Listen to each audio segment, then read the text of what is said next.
welcome to our channel. Today in this quick tutorial I will be showing you guys how to find saved photos in Pinterest. Are you struggling to find your saved photos? Don't worry, it's easier than you think. Let's walk through the simple steps to locate your saved images. For this, open your Pinterest app on your mobile phone. Then tap on the profile icon which is present on the right corner of your screen. Once you're on your profile, scroll down and there you will see different folders that consist of all of your saved pictures and videos on Pinterest.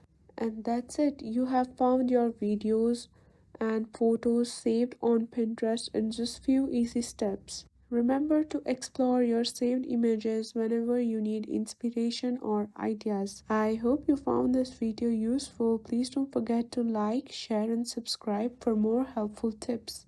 Thank you for watching.